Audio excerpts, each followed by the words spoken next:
Voltando à questão de Gênesis 2:3, onde nós começamos a mostrar que nada do que foi criado, ou onde nós começamos a mostrar que é impossível alguma coisa ter existido, existir ou vir a existir, sem que tenha sido criado desde Gênesis 2:3, ou seja, desde a fundação do mundo, aquilo que ali o onisciente não criou, jamais será criado.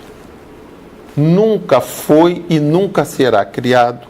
Tudo que já foi criado, tudo que existe, tudo que existirá, é porque foi criado lá, ainda que não feito, cabendo ao homem, a partir do que foi criado, fazer. Voltando a essa questão, é preciso que nós vejamos que, por exemplo, a questão de Adão.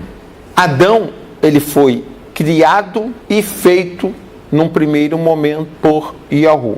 Ou seja, do nada ele criou, quer dizer, do nada em termos, porque até mesmo Adão já foi criado a partir da terra, a partir do barro, mas a terra, por sua vez, não existia, foi criada por Yahu. Não é assim? E Eva? Eva, o texto vai nos dizer, macho e fêmea os fez. Está lá em Gênesis 1, a partir do versículo 26, aonde vai nos dizer isso. Que ali, quando ele cria Adão, ele já cria Eva. Macho e fêmea os fez. Macho e fêmea foram criados, repito, mas só foi feito Adão. Eva não foi feita. Eva já estava criada dentro de Adão, mas não foi feita. Depois, Eva vem a ser feita. Eva vem a ser feita depois, e vem a ser feita depois com a coparticipação direta do coração de Adão. Eva foi criada e deixada escondida dentro de Adão. Então, Yahu queria criar Eva, mas não queria fazê-lo sem a participação direta do coração de Adão. Então, o que ele fez? Trouxe os animais, machos e fêmeas, para Adão olhar, colocar nomes, se inspirar. Então, Adão viu que os animais vinham aos pares para ele, todos iguaizinhos, com uma única diferença, que era o sexo. Aí ele viu que os animais existiam aos pares. Aí ele conclui, se tudo existe aos pares, porque eu sou único, porque eu sou sozinho. Nesse momento, nasceu no coração de Adão a necessidade de ter o seu par, de ter a sua companheira. Quando nasce isso no coração de Adão, ele pede Yahu. O que Yahu faz? Dá-lhe um sono profundo para que ele sonhasse. Somente no sono profundo, o sono REM, como nos dizem os profissionais de sonoterapia, é que o homem é capaz de sonhar. E Adão sonha. E conforme Adão sonha, quando ele acorda, é tirado de dentro dele aquela que lhe seria por companheira. Então, aí, Eva, que já tinha sido criada, agora ela foi feita. Ou seja, nos mostrando mais uma vez, mas foi feita, repito, a partir do desejo do coração de Adão, a partir do que Adão pediu, a partir do que Adão sonhou, aí Eva foi feita. Assim é tudo mais.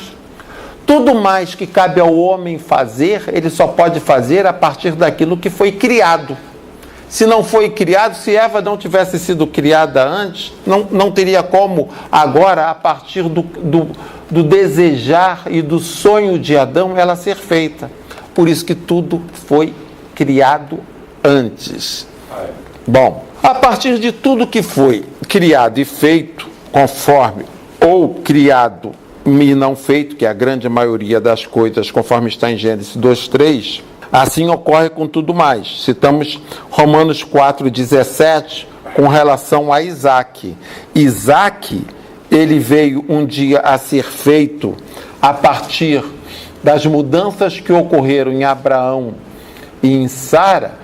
Mas por que ele veio um dia a ser feito? Porque Isaac sempre existiu, já tinha sido criado no plano eterno e imutável de Yahu. Como ele já tinha sido criado no plano eterno e imutável de Yahu, ele pôde um dia ser feito a partir do desejo, do sonho e do comportamento de Abraão, das atitudes que Abraão e Sara tomaram. Assim, vemos a diferença entre criar e fazer e o quanto fazer compete ao homem. Uma coisa que dentro do plano eterno e imutável também se questiona é: se Yahu é onisciente e em sendo onisciente ele sabia que ao criar Lúcifer, um dia Lúcifer iria se autotransmudar em Satanás, por que criou Lúcifer? Ou será que ele foi surpreendido? Já sabemos que não.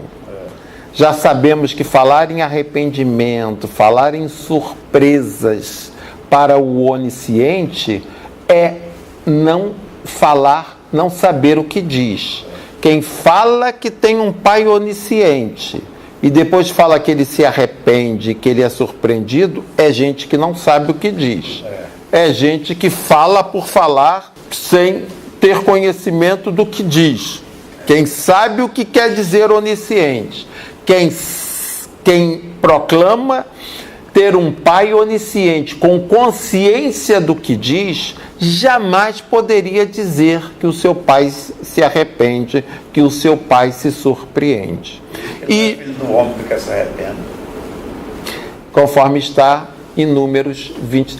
O mesmo Moisés, que sem ser violentado na sua individualidade, na sua personalidade, foi usado em Gênesis 6,6 para dizer que Yahu se arrependeu de ter criado o homem, é o mesmo Moisés que, ao ser inspirado para escrever o livro de Números, ele vai em Números 23, versículo 19, ele vai nos dizer que Yahu não é homem nem filho do homem para que minta ou se arrependa.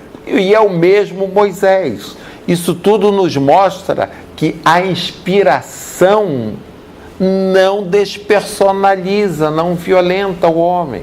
Repito, e é por isso também que em 1 Coríntios, no capítulo 13, do versículo 8 ao versículo 10, ao nos falar da profecia, vai nos dizer que em parte conhecemos e em parte profetizamos, ao contrário do que ocorre com aquele que é perfeito.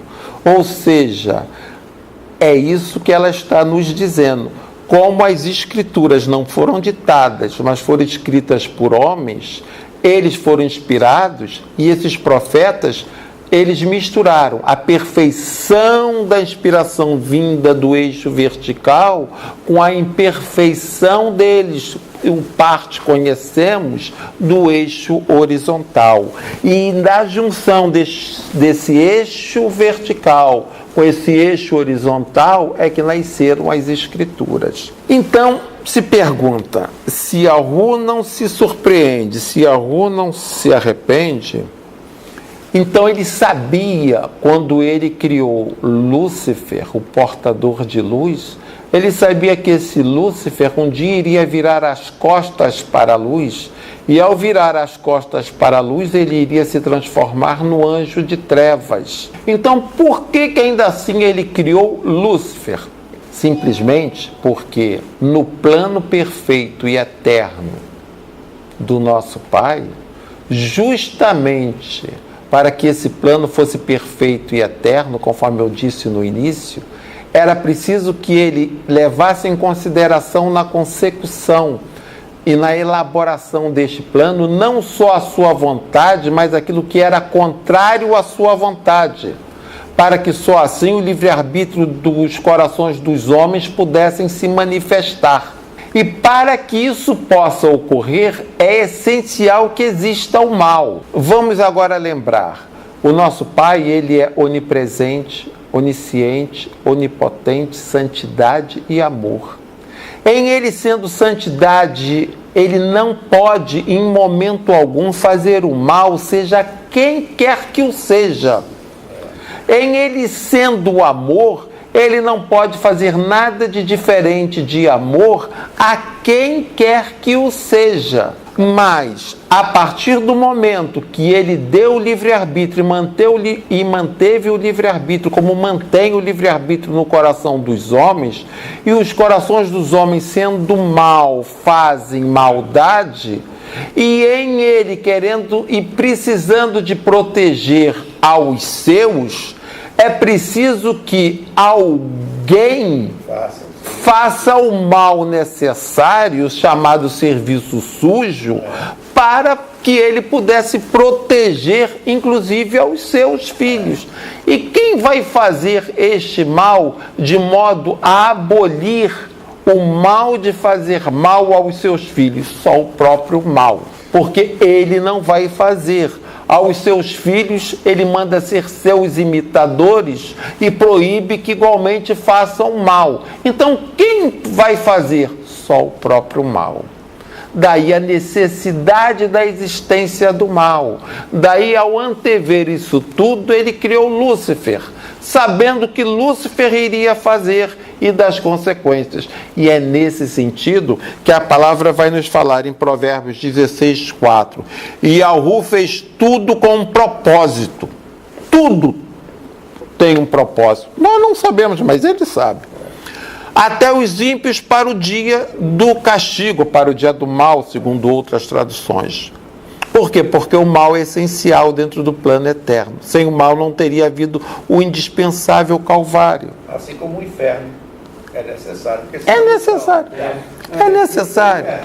Daí porque Isaías 45:7 vai nos dizer: eu criei todas as coisas, eu faço bem e faço mal, eu criei a luz e criei as trevas. Sim, ele criou todas as coisas, inclusive o mal, inclusive as trevas, mas é bom que se saiba que ele não criou o mal, ele criou o mal perfeito, Lúcifer, conforme está em Ezequiel 28, a partir do versículo 13, perfeito eras até o dia em que, ou seja, ele, como da perfeição só pode vir perfeição, até o mal ele criou perfeito, sabendo que essa perfeição iria se autodegenerar um dia em mal. Mas quando criado por ele, foi criado perfeito, como tudo que ele cria é perfeito.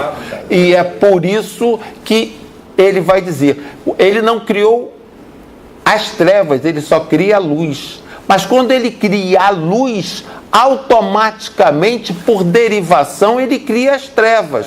Porque tudo que vira as costas para a luz se transforma em trevas. É nesse sentido que ele diz que ele criou o mal e criou as trevas. Mas criou por derivação, derivadamente. Justamente ao criar o bem e criar a luz, por derivação, ele criou o mal e criou as trevas. Mas jamais criou originariamente quer o mal, quer as trevas, porque da perfeição só pode vir perfeição. Irmãos, diante do plano imutável que nós acabamos de ver, isso gera responsabilidade no coração de cada um de nós pelos acontecimentos e o destino de cada um de nós, e a confiança que temos na imutabilidade da palavra. Então, que cada um de nós, nos precisos termos da palavra, saibamos guardar a palavra para que o plano imutável tenha sido escrito de forma totalmente benéfica para o coração de cada um de nós. Guardemos isso, vivamos assim e tenhamos confiança no nosso Pai e na sua palavra.